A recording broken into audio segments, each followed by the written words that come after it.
Vikings Nation. Listen to me very carefully right now. What I'm about to say sounds absolutely insane, but the more you dig into it, the more real it starts to feel. There's a growing belief around the league that one of the most electric quarterbacks of this generation might be heading toward a breakup with his team. And yes, the Minnesota Vikings are being mentioned as a potential landing spot. Before we get into all of it, do me a favor, smash that like button, subscribe to Report Vikings, and help us reach our goal of 4,000 subscribers. If you love honest Vikings talk from a real fan, you're in the right place. Alright, let's talk about how the Vikings can get a real franchise quarterback. Looks like we've got some bad blood brewing in the Charm City between Lamar Jackson and the Ravens. Trade rumors are swirling around the two-time MVP amid a Baltimore Sun report that Jackson and head coach John Harbaugh aren't seeing eye to eye. The Sun reported Jackson has been dozing off in team meetings, and Harbaugh has grown tired of the 28-year-old quarterback. Harbaugh addressed those rumors yesterday. I love him. Always have, always will. And I know he's fighting like crazy to get back. So anonymous reports or things that get said or written or whatever, I don't really I don't need anybody speaking for me, So just ask me, and I'll tell you what I think.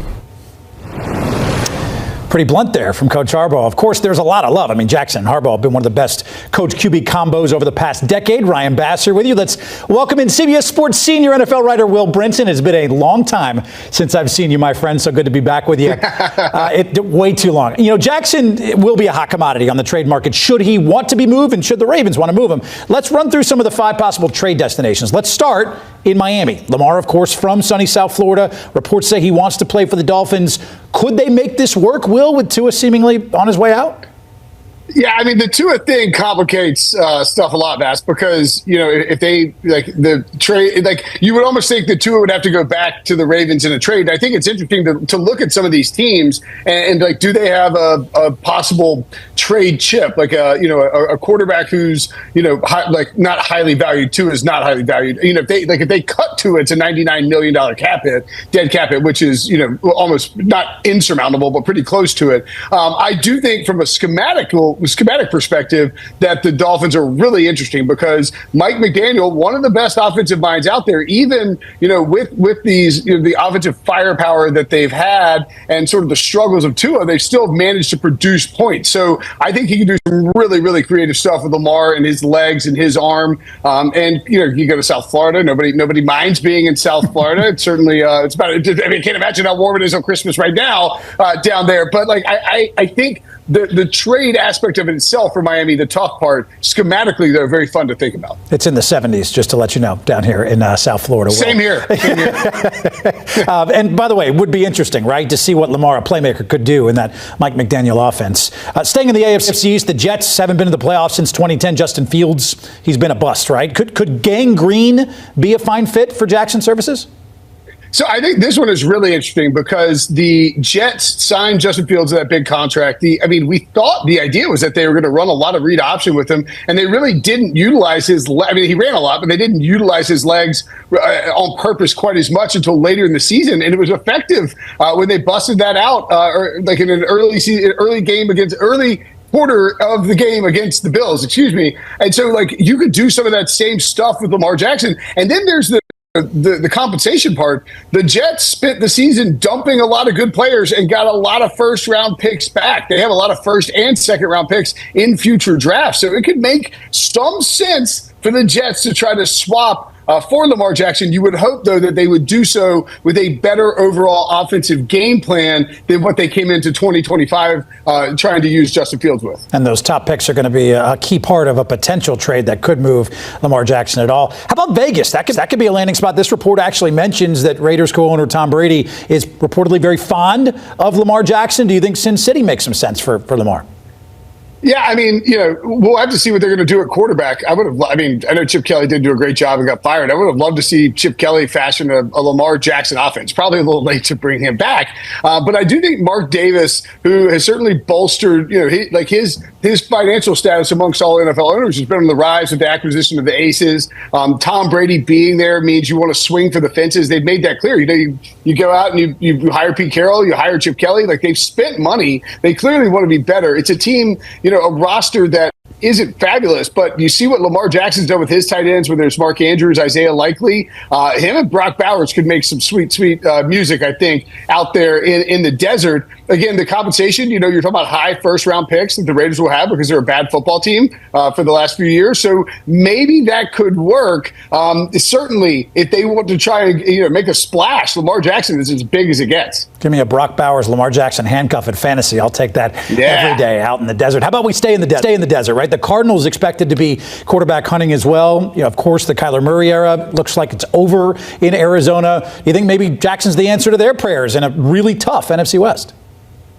Yeah, I mean, that's the thing is if you're coaching the Arizona Cardinals, and whether it's Jonathan Gannon or I don't think they're going to move on from him, but you never know. The NFL is a fascinating place. If we were talking about Lamar Jackson getting traded, you have to deal with Mike McDonald, Sean McVay, and Kyle Shanahan for like the next 10 years. So how do you flip the script on those three masterminds, whether it's offensive or defensive? In the case of McDonald, you go out and get Lamar Jackson, and Kyler Murray clearly isn't it.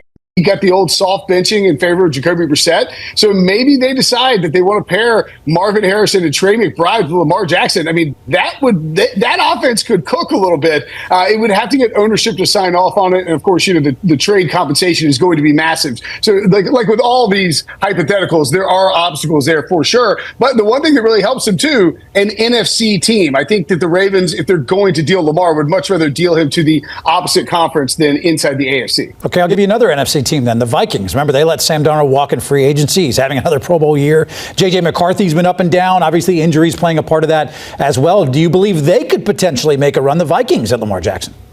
So I think the Vikings are kind of interesting because of just how poorly the J.J. McCarthy experiment has gone. Now, he's been banged up, but he's a former first-round pick, a former national champion, and he is somebody who, in the early stages of his career, his value is not a first-round pick, but he might be worth a second-round pick as like in the the hypothetical framework of a trade where like, all right, we're going to give you 2 firsts and J.J. McCarthy for Lamar Jackson, and that gets it done. Something along those lines. Now, Kevin O'Connell, we typically seen him operate with, I don't want to say like traditional passers, like pocket guys, but Lamar's a great pocket passer, so I don't think that's an issue at all. And Kevin O'Connell, if you think a guy can scheme up something to help utilize the strengths of his quarterbacks, Kevin O'Connell is that guy, and certainly would get the most out of Lamar Jackson. And I think that J.J. McCarthy factor, maybe somebody in Baltimore liked him, maybe they think they can get the best out of him. That part of it is very interesting to me. Justin Jefferson will probably be on line one calling the Ravens to try to get that move. Justin to make Jefferson would not mind Lamar. Yeah. Those two would be quite the tandem as well in Minnesota. Will Brinson, ladies and gentlemen, thank you, my friend. We appreciate you always. Lamar Jackson not looking like the 4-time Pro Bowler that we've come to know and love. Injuries, of course, have played a factor, but you look at the last 8 games, completion percentage has dipped. He's running less, and he's thrown 5 picks. That's the same total from his previous 21 games combined. Jackson's status up in the air for Saturday's game against the Packers as he's nursing. According to Mike Preston from the Baltimore Sun, the Ravens and Lamar Jackson are officially at a crossroads, and that's not small language. Since entering the league in 2018, Lamar Jackson has been nothing short of elite. 22,370 passing yards, 6,513 rushing yards, 2-time MVP, one of the most unique weapons the NFL has ever seen at quarterback.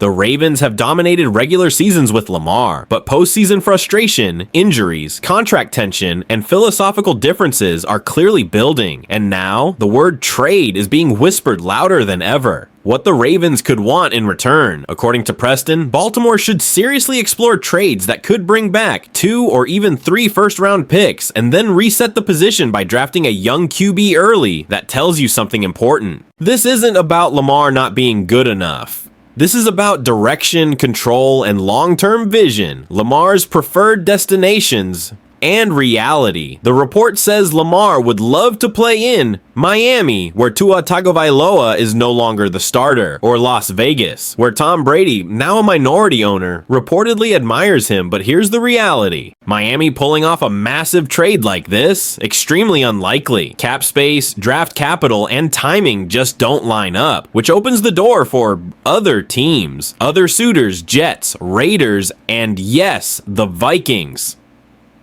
The New York Jets have the draft capital, 5 first-round picks over the next 2 drafts, and they are desperate at quarterback. Justin Fields, Tyrod Taylor, Brady Cook. It's been a mess. The Las Vegas Raiders are also desperate. They don't have their QB of the future, and Tom Brady's admiration for Lamar makes that situation very interesting. But let's talk about the team that hits closest to home. Why the Vikings make sense. Let's be honest, Vikings fans. Last offseason, Minnesota made a massive bet. Let Sam Darnold hand the keys to J.J. McCarthy. And right now, that decision looks like a mistake. Darnold is having a Pro Bowl caliber season in Seattle, 67.2% completion rate, 3,703 passing yards, 24 touchdowns, 13 interceptions. Meanwhile, McCarthy has missed 6 games due to injury, thrown 11 touchdowns to 12 interceptions, and hasn't proven he can stay healthy or consistent. That's just reality. Lamar Jackson plus Kevin O'Connell, fireworks.